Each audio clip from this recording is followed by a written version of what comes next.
Maqaan kiyya Abdii Ahmediin jedhama. Itti gaafatamaa ejensii geejjibaa Anaafadisi kenna tajaajila geejjibaatii wajjin wal qabatu ilaalchisee keessattuu wanti guddaan hojii nuti hojjennu hubannoodha. Hubannoo irratti carraa adda addaatti fayyadamna. Imaltootaaf ni kennina. Osoo imala irra jiranii konkolaataa keessatti iddoo buufata konkolaataatti itti fayyadamnutti akka buufata konkolaataatti fayyadamnu ni kennina. Konkolaachiftootaaf gargaara konkolaachiftootaatiif iddoowwan bakka amantaatti afooshaalee adda addaa bakka cidhaa bakka waltajjii kana irratti fayyadamuudhaan isa kan ni kennina. Isa kanaan amma jijjiiramni wanti dhufee jira. Lafarratti jijjiiramaan lakkaa'amu qaba. Jijjiiramni immoo dhufee jira. Wanti hafu guddaan jiraatus jijjiiramni kan duraanii irraa dhufee jira. Kunis maali? Namni gitaa qabachuu irratti eegalee jira. Mirga isaa imalaan mirga isaa falmachuu eegalee jira. Darbaan raffee irratti taarifaa irraa fudhachuu irratti bilbila akkaataa taarifaatiin taarifa irratti maxxansinee itti kan hin irratti bilbiloonni to'attoota tiraafikaa fi geejjibaa ni jira. Gonaan geejjibaa ni jira. Qindeessitoonni nageenya tiraafikaa waajjira geejjibaatiif akka tiraafikaas ni jira.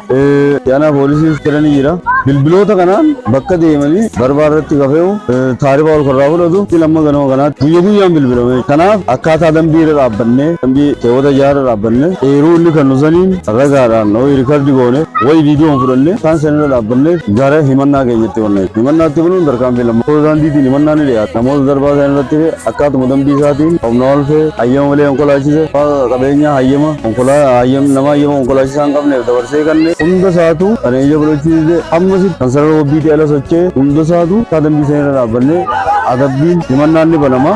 Isa kan irratti bara kana wanti fooyyeen hojjetamaa jira. Amma dhimma kana ooltummaatii wajjin illee wal qabatee humni keenya xiqqaadha waan ta'eef tumsaa hawaasaaf barbaada. Tumsaa hawaasaatiif sosochii hawaasaa godhamuu qaba. Sosochii hawaasaa godhuu keessatti nagaolleen erga dhufees waan guddaa namoota silaa hojii tola ooltummaa irratti duraan wajjin hojjechuu jiranii wajjin wal qabatee isaan isa illee caalee argamuudhaan isaan keessatti illee ollee uumuudhaan wanti bareedaan gama isaatiin hojjetamaa jira.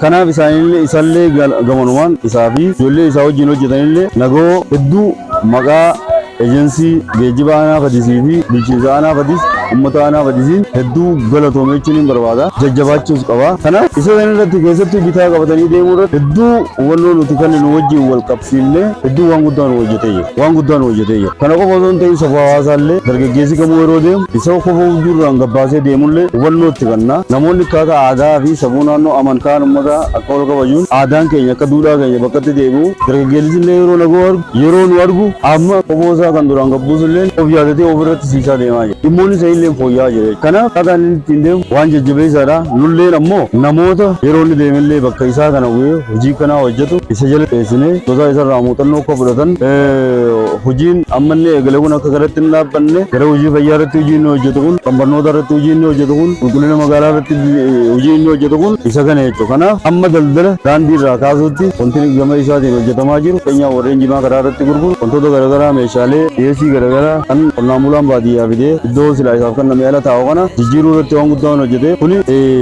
jajjabeeffamee ittiin deemuu qaba. Waan eegalee kan nuti akka garatti hin deebineef duubatti hin deebineef isuma faana jabeessinee qabannee kana caalaa akka mukkuma kana ittiin dabalaa deemu godhuudha. Hojii isaa wajjin wanti erga dhufee kana hojjetamaa ture waan guddaadha. Jajjabeeffamuu qaba. Kanaaf dirree kanarratti illee irra gubbaa kanatti argamne dargaggeessa hedduutu jira. Iddoo dirree kanarratti yeroo asirraa bahu isaa qabatee akka deemu humni keenya guddaan hawaasa waan ta'eef tumsa hojii kenna tajaajila geejjibaa irratti akkaataa dambiin nageenya tiraafikaa ajajisaniin hubannoo argate kan akka hojiirra oolu hojii nageenya tiraafikaa kun sirriitti akka kabajamu dargaggoota kanatti illee fayyadamuudha. Dirree kanarrattis hubannoo kan nuuf isaa wajjin walitti argamne irra yeroo asirraa ba'an bitaa isaanii qabatan bakka deemanitti namoota yoo malee konkolaachisan ariitii garmalee deeman taarifa ol kabalchiisan isaanis akka yeroo nuuf kennan nu cinaa akka dhaabbatan godhu asitti argamne irra kana galatooma. Maqaan kiyya Nagoo Magarsaati. Jiraataa godina Harargee Bahaati. Tola ooltota jechuudha. Bara 2000 calqabnee jechuudha. Tola ooltummaa jechuudha. Amma waggaa 15ffaa keessa jirra jechuudha.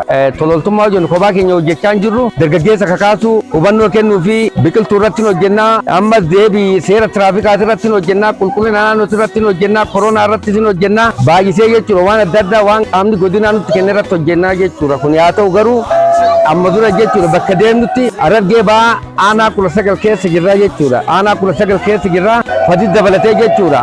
Kuni kana ta'ee ammas yeroo deemnu kana jechuudha dargaggeessa hubannoo kennu manneen barnoota isaa ta'u waan bakka adda addaa deemnu hubannoo adda addaa akkuma qajeelfama nutti kennametti kenninaaf jechuudha. Kana bichaan hojjennee jechuudha naannoo Amaaraa obboleeyyummaa Oromoo fi Affaar xumurree dhumnee obboleeyyummaa Oromoo fi Amaaraa xumurree dhumnee Hararii, Sumaalee, Beeshaangul hunda waraqaa qabnaa jechuudha obboleeyyummaa naannoo biraatti deemnee hojjechaa turre amma aanaa godina Harargee Bahaa aanaa Fatiis jirraa jechuudha. Loltummaa kana hojjennu dargaggeessi aanaa kanaa hoggasa dabalatee hojjetaa mootummaa dabalatee baay'ee nu bira dhaabbatu wajjumaan hojjechaa jirra waan isaan hojjechaa turan nus dabalataan itti daamnee hojjechaa jirra jechuudha. Haa ta'u garuu kana ta'ee ammas dargaggeessi naannaa kanaa jiru jechuudha baay'ee kan nama gammachiisu baay'ee nu rakkifnee jechuudha kan biraatti nu rakkifnee garuu dafeetti hubannoo amma tura hoggasii aanichaa warri geejjibaa kennee bira dhaabbate hubannoo adda addaa hin qabu jechuudha waa'ee loltummaa kanarratti nu wajjin hojjechaa jiru galata guddaa qabu jechuudha. Ta'u kana ta'ee jechuudha ammaan kan jechuu barbaannu seera tiraafikaa kana qajeeloo kabaju karaa bitaa goranii deemu warri immoo saffisiisan konkolaataa oofu jechuudha warri dafee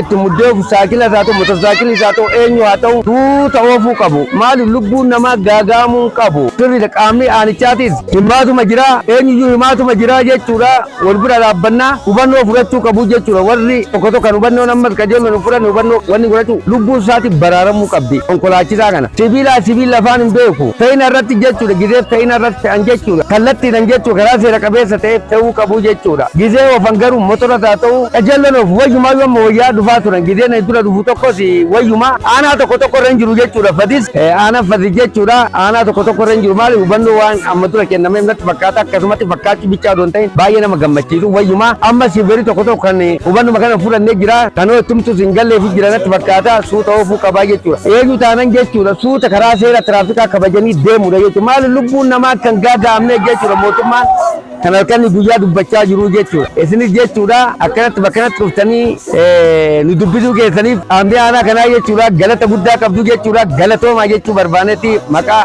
ummata aanaa Fatiisiin.